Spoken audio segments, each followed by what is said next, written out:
अस्सलाम व्यूअर्स, मैं हूं आपका जर्रार रिजवी। प्रोग्राम सच लेके हाजिर हुआ हूं।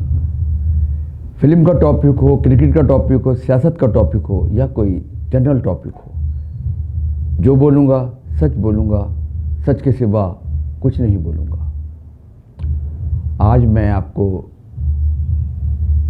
फिल्म इंडस्ट्री में जटों की कहानी सुनाना चाहता हूँ। एक था वैशी जट।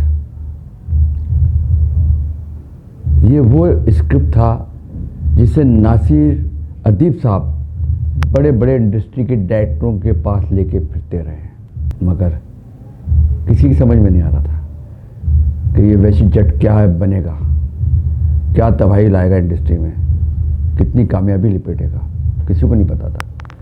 यही स्क्रिप्ट फिर एक मुलाकात में वो हसन अस्करी साहब को सुनाते हैं। हसन अस्करी साहब को वो जाके लगा दिल को, और उनके प्रोड्यूसर को भी लगा, और फिर उन्होंने फैसला किया कि वैशी जट बनाते हैं। वैशी जट वैसे तो अहमद नदीम कासमी साहब के अफसाने गंडासे की से माखूज किया गया है, मगर इसको फिल्म के स्क्रीन के ऊपर जो कहानी लिखी नासिर अदीब साहब ने, जो स्क्रीन प्ले बनाया, वो कमाल का था। और वैशी जट ने फिर कमाल कर दिया और सुल्तान राय का वहाँ से शोहरत की बुलंदियों की तरफ जाना शुरू हुआ। और फिर मौत उनको आ गई, मगर उनकी बुलंदियाँ और कामयाबियाँ ख़त्म नहीं होती। वैशी जट से ही चंद कैरेक्टर निकाल के फिर मौला जट बनी। फिर उन कैरेक्टरों ने भी क्या धूम मचाई। इंडिया में शोले और पाकिस्तान में मौला जट, इन दोनों फिल्मों के डायलॉग स्ट्रेट गलियों में नौजवान बच्चे बोलते थे। उधर से आवाज़ आती थी शोले की, कितने थे कालिया? कहते थे दो। तेरा क्या होगा कालिया? ये डायलॉग बड़ा मशहूर हुआ था। और हमारे मौला जट की, नवाया है सोनिया, टक टक दी आवाज़ आवेगी। मकसद ये डायलॉग थे जो पाकिस्तान में और इंडिया में इन दो फिल्मों से ज़्यादा किसी के डायलॉग मशहूर नहीं हुए। स्ट्रीट सॉन्ग तो हुए मशहूर, इंडिया और पाकिस्तान के गाने, मगर डायलॉग इन दो फिल्मों के हुए थे। तो वो मौला जट जो वैशी जट से डायलॉग नाम लेके, कैरेक्टर लेके जो लिखी गई मौला जट, उसने अपने दौर की बहुत कामयाब फिल्म थी और बहुत बड़ा बिजनेस था उसका।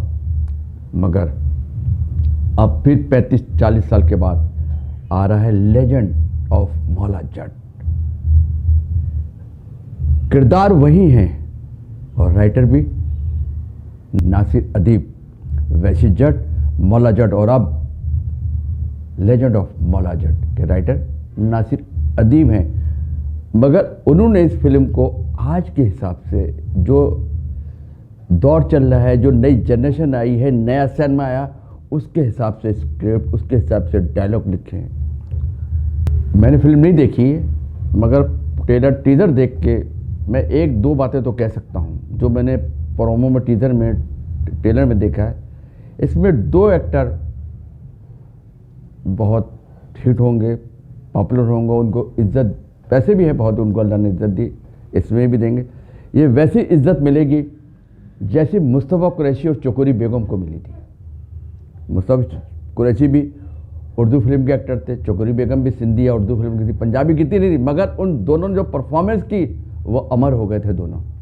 अब फिर दो आर्टिस्ट अमर होने जा रहे हैं। एक का नाम है हमजा अब्बासी और दूसरी लड़की हीरोइन का नाम है उमायमा मलिक। इनकी जो परफॉर्मेंस है वो लोग मुद्दतों याद रखेंगे। अच्छा, एक अजीब बात है, अभी तक किसी को कुछ नहीं पता चल रहा कि इस फिल्म में और कौन कौन है। इस फिल्म के 15 जो मिनट हैं, 10, 15, 20 मिनट, वो भी किसी को नहीं हिलने देंगे, क्योंकि उसमें वो रोल जो कर रहे हैं दो कैरेक्टर, एक का नाम है बाबर अली और दूसरी का नाम है रेशम। ये मियाँ बीवी का रोल कर रहे हैं, और असल में इनका ही बेटा जो फवाद खान मौला जट, वो इनका बच्चा होता है।